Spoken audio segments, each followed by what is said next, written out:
क्षण के अंदर दिनेश भैया ने खत्म किया। बहुत बहुत शुक्रिया आपका। मैं कहना चाहूँगा भरतेश शुक्ला जी से कि आप 2 शब्द में बताएं कि सैनिकों की क्या भूमिका हो सकती है पर्यावरण रक्षा में। हमारे पूरे देश को, इस धरती को रक्षा करने में उनका तो है नहीं, फिर भी बेसिकली पर्यावरण पे वो कैसे फोकस कर सकते हैं, इस बारे में 2 शब्द बताएं। जी, बहुत बहुत धन्यवाद सगत जी।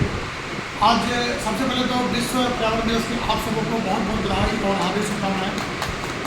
मैं एक सैनिक के रूप में यह बताना चाहूँगा कि हम पर्यावरण की रक्षा, सैनिकों की एक्शन में जो मेरा मेन ड्यूटी है अंतर्राष्ट्रीय स्तर पर सीमाओं की रक्षा करना और आंतरिक स्तर पर जो है शांति व्यवस्था कायम करना।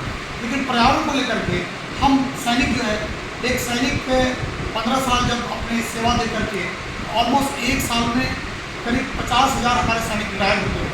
लेकिन जहाँ भी हमें सैनिक का जो हमारा कैंप होता है तो शुरू से ही हमें वहाँ वृक्षारोपण को लेकर के, एक हरियाली को लेकर के, एक पर्यावरण को लेकर के और हम लोग को वहाँ पर ट्रेनिंग और सिखाई दी जाती है।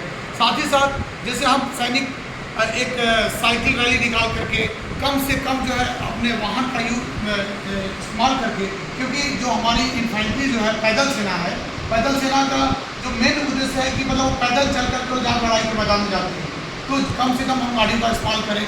कम से कम जो युद्ध के दौरान में जो युद्ध जिसमें हम लड़ते हैं तो उस समय कम से कम जो है साजो सामान अपना गोला बारूद का इस्तेमाल करें, ताकि उससे क्या है कि जो भी एक विषाक्त और विषैले जो है गैस निकलती उससे पर्यावरण को जो है बहुत ज़्यादा खतरा है।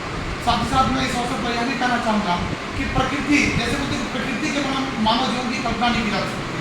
आज जिस स्तर पर धुआंधार जो पेड़ की कटाई हो रही है, लोग बहुत सारे प्लास्टिक का बहुत ऐसे लोग यूज़ कर रहे हैं जिससे कि प्रकृति को बहुत बड़ा खतरा है। तो हम लोग को इसके प्रति सजग और जागरूक होने की जरूरत है। हम लोग को आने वाली पीढ़ी को यह भी बताना है कि भैया पर्यावरण के प्रति हम सजग नहीं रहेंगे तो आने वाला समय हमारा बहुत खराब होगा। आज देख रहे हैं ग्लोबल वार्मिंग का जो है, ग्लोबल वार्मिंग के चलते कितना जो भीषण गर्मी हो रही है। आखिर क्यों?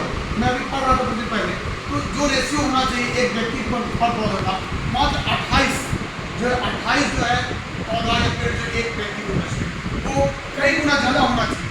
तो आज हम लोग को जागरूक होने की जरूरत है। और इस अवसर पर मैं यह भी कहना चाहूँगा कि ठीक है वृक्षारोपण हम करते हैं, वृक्षारोपण करना अच्छी बात है, लेकिन उसके संरक्षण और संवर्धन की बात है। हम लोग जागरूक करें कि भाई हम पौधों को लगा दिए, फिर कैसे उसको संरक्षण करें, कैसे उसका संवर्धन करें, ताकि हमारा आने वाला समय। आप देखिए अभी जो कोविड का जो भयावह स्थिति था, कोविड की स्थिति में क्या हुआ, ऑक्सीजन के लोग कितने लोग जाने गए।